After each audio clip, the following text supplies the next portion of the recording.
आज हम पढ़ेंगे कॉन्स्टिट्यूशन का part 4A fundamental duties that the ideas of fundamental duties has been borrowed from the constitution of Russia and also the Japan. At that time there was a democratic state and they contained the duties of citizens. Article 51A Fundamental Duties. Swan Singh Committee recommended 10 fundamental duties in 1976. Article 51A 42 amendment in Constitution during the period of Prime Minister Indira Gandhi. 11th fundamental duties was been added in 2002 86th amendment in Constitution when the Atal Bihari Vajpayee was a Prime Minister. It shall be the duty of every citizen of India. Fundamental duties A.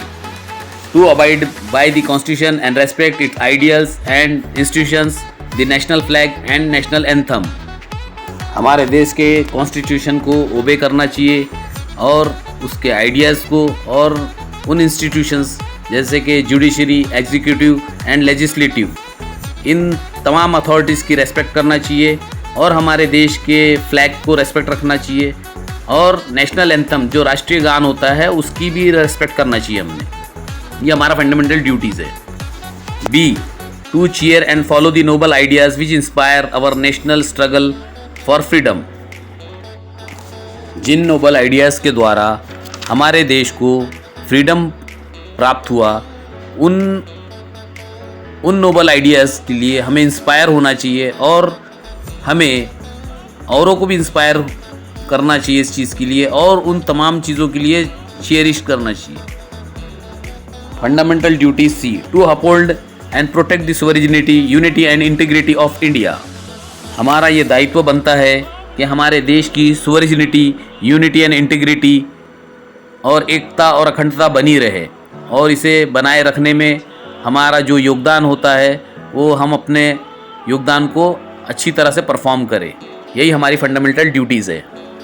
Fundamental duties D. To defend the country and render national service when called upon to do सो.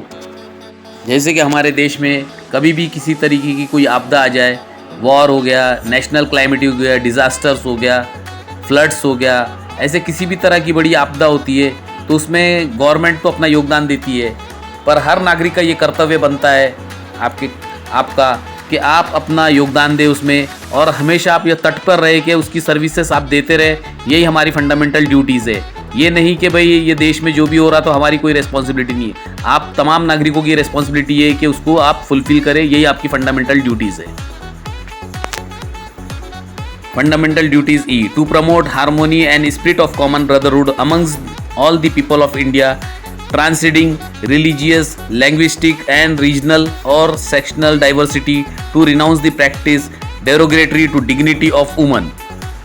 हमारी country में different states है. हर states की language, culture, regional area, उसका क्लाइमेटी हर तरह से change होता है.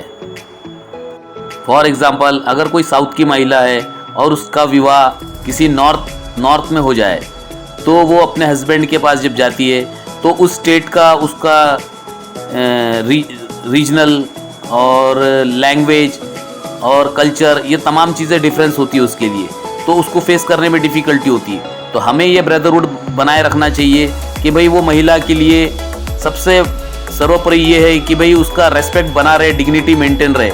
ऐसा नहीं कि उसको अगर उस चीज़ को फेस करने में प्रॉब्लम जा रही है तो उसको कोई डोमिनेट करे.